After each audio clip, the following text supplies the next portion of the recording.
আপনি কাকে বিশ্বাস করবেন, জামাতের আমিরকে নাকি জনাব খলিলকে? না, প্রথমত জামাতের আমিরকে বিশ্বাস করা উচিত। তার দাড়ি আছে, টুপি আছে, চেহারা শুরু তো খলিল সাহেবের চেয়ে ভালো, ধর্মকর্ম করে, নামাজ কালাম পড়ে। আমাদের দেশে শতকরা 90% মুসলিম। অ্যাটলিস্ট এই রোজার মাসে কোনো অবস্থাতেই উনি পারবেন কিন্তু আমি পারবো না। আমি কোনো অবস্থাতেই জামাতের আমিরকে বাদ দিয়ে খলিলুর রহমান সাহেবকে বিশ্বাস করতে পারবো না। ফলে জামাতের আমির যেটা বলেছেন সত্য বলেছেন এবং এটা কিয়ামত পর্যন্ত এই সত্যই থাকবে। ফলে খলিলুর রহমান সাহেব মিথ্যা কথা বলেছেন। উনি অযথাই জামাতের মতো একটা পুতু পবিত্র দল এবং শফিকুর রহমান সাহেবের মতো একজন অলি আল্লাহ গাউস কুতুব প্রকৃতির মানুষ, যিনি অসংখ্য মানুষের শ্রদ্ধা ভালোবাসার বিমূর্ত প্রতীক।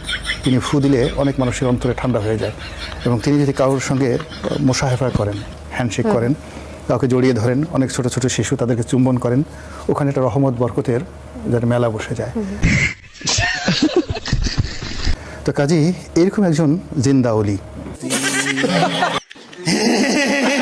উনি পুরো অনেক মানুষের চরিত্র হরণ করছেন। এর মাঝে আমরা আরেকটা জিনিস দেখলাম যে জামাত আসলে চুক্তির পরে কোনো বিরোধিতা করেনি, এমনটাই দেখেছি। এই বিষয়ে কিছু বলতে চান কিনা? জামাত বিরোধিতা করবে কেন? জামাত তো জানিই না।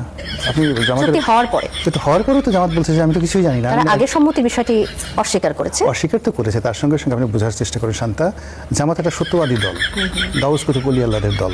তারা যেটা বলে সেটা আপনাকে বিশ্বাস করতে হবে। আর যদি বিশ্বাস না করেন আপনার শরীর আগুন ধরে যাবে। আপনি এখনো পর্যন্ত কারামত বুঝেন নাই যে জামাতের কারামতটা কি। তো সেই অর্থে তারা যে একটা রিপারকাশন দেখাবেন, প্রথমত হলো যে তারা তো বিশ্বাসই করতে পারেনি যে ডক্টর মোহাম্মদ ইউনূসের মতো লোক এরকম দেশ বিরোধী একটা চক্রান্ত করে একটা দেশের বিরুদ্ধে একটা চুক্তি করতে পারে। দুই নম্বর হলো যে তারা শুনছেন, এলোমেলো শুনছেন। শোনার পরে যেহেতু তারা সরকারের one of the major part, Khalilur Rahman সাহেবের সাথে তাদের সম্পর্ক হয়তো খারাপ ছিল বা রেজওয়ানার সঙ্গে তাদের সম্পর্ক খারাপ ছিল, কিন্তু ডক্টর ইউনূসের সঙ্গে তো তাদের সম্পর্ক ভালো ছিল এবং 17 মাস ধরে মূলত সারা বাংলাদেশ চালিয়েছে জামাত। এটাই হলো বাস্তবতা। তো সেই বাস্তবতার মধ্যে আমিরে জামাত তিনি বলছেন যে তিনি এই চুক্তি সম্পর্কে কিছুই জানেন এবং রাজনৈতিক অঙ্গনের দুই বিশেষ ব্যক্তি দুই ধরনের কথা বলছেন।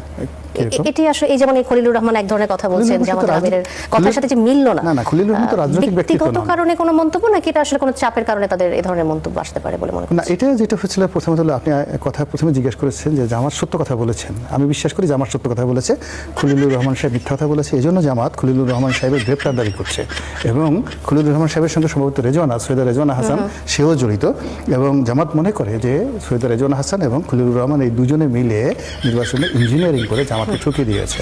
ফলে আজকে যেখানে জামাতের আমির হবেন বাংলাদেশের আমিরুল মুমিনিন এবং তিনি হবেন বাংলাদেশের প্রধানমন্ত্রী, আর তার চোখের সামনে জনাব তারেক রহমান সাহেব প্রধানমন্ত্রী হিসেবে হেঁটে বেড়াচ্ছেন, ঘুরে বেড়াচ্ছেন, এটা কি যে কষ্ট আপনারা বুঝতে পারবেন না। মমতাজের সেই গানের মতো বুকটা ফাইটটা যায় আর কি।